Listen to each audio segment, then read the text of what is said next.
आदरणीय अय्यर जी, मेरा भी एक प्रश्न है कि देखो अभी वर्षावास तो कुछ ही दिन में आने वाला है, लगभग 2 ही दिन बचा है।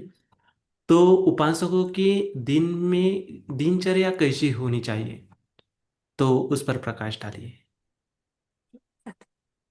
तो उपासक उपासिकाएं है ना, तो इस बुद्ध शासन में अपने जीवन में बहुत पुण्य करना है। इस दुर्लभ मनुष्य जीवन में बहुत पुण्य करना है।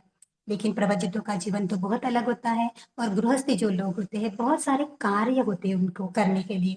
तो सबसे पहले जैसे कुछ कार्य है, उस कार्य को इस वर्षवास के दौरान अपने जीवन का एक भाग अनिवार्य भाग बनाना चाहिए। तो क्या है, पहला है सुबह ही उठ के जो बुद्ध वंदना, धम्म वंदना, संघ वंदना, इन तीन रत्नों के गुणों को स्मरण करना चाहिए। बहुत जरूरी है, क्योंकि कभी कभी ऐसे होता है कि वर्षवास नहीं है, तो इस प्रकार से हो जाता है कि देर से उठना है या फिर आलस निर्माण होता है। लेकिन प्रयास कीजिए कि सुबह जल्दी उठकर इस प्रकार से ये तीन रत्नों की वंदना करनी है। इन तीन रत्नों के गुणों को समझना है।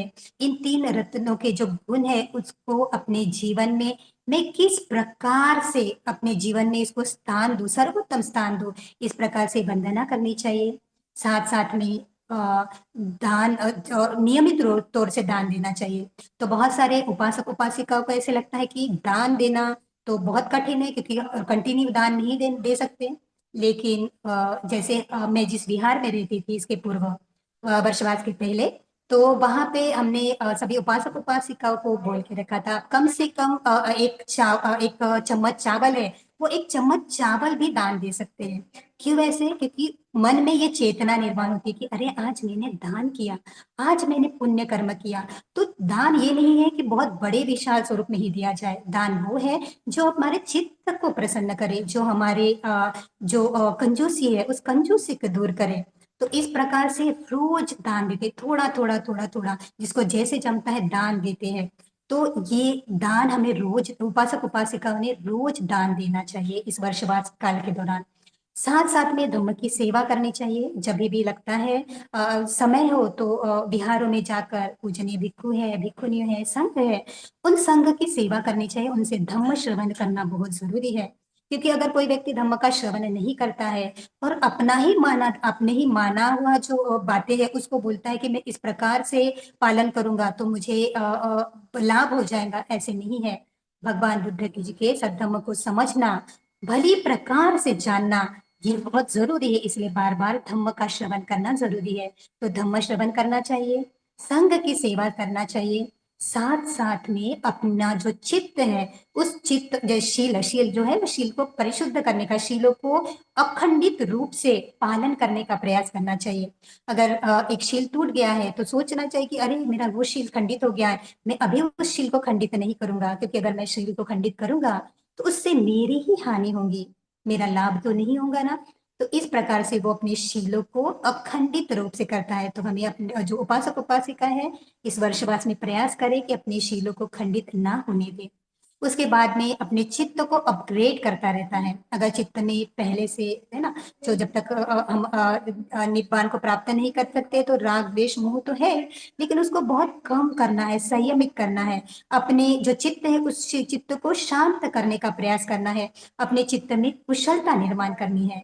तो जिस प्रकार से हम कुशलता निर्माण करते हैं, तो वो हमारे लिए ही लाभकारक होता है। तो प्रयास करने चाहिए। जो भी जीवन में उतार चढ़ाव है, हो सकता है सभी बातें हमारे मन के अनुसार नहीं हो, फिर भी हमारे जीवन में जो है उसको अच्छी तरह से समझ के अनित्यता का बोध करना चाहिए।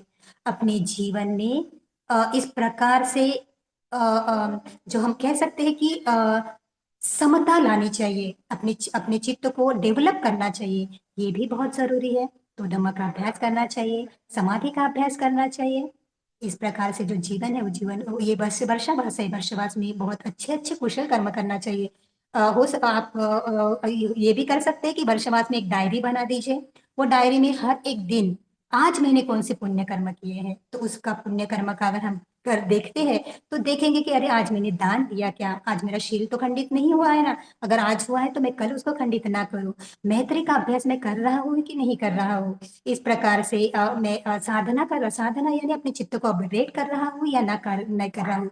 क्या मैं सत्य के मार्ग पर चल रहा हूँ। इस प्रकार जो बहुत जिसे हम बोलते हैं पुण्य कर्म, वो पुण्य कर्म लिखना चाहिए। तो इस वर्षवास में आप वो भी शुरू कर सकते हैं, तो पता चलेगा कि इस वर्षवास में हमने कितने पुण्य कर्म किए।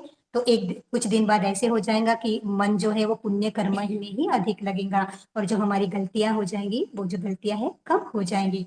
तो इस प्रकार से जो उपासक उपासिकाएं हैं, इन्होंने इस वर्षावास में अपने जीवन को बहुत अच्छे से बनाना चाहिए, अपने अपने जीवन में बहुत लाभ करना चाहिए। क्योंकि वर्षवास भिक्खु भिक्खुनियों के लिए, प्रवजितों के लिए होता है, लेकिन उपासक उपासिकाएं भी इससे बहुत लाभ प्राप्त कर सकते हैं। साधु साधु साधु।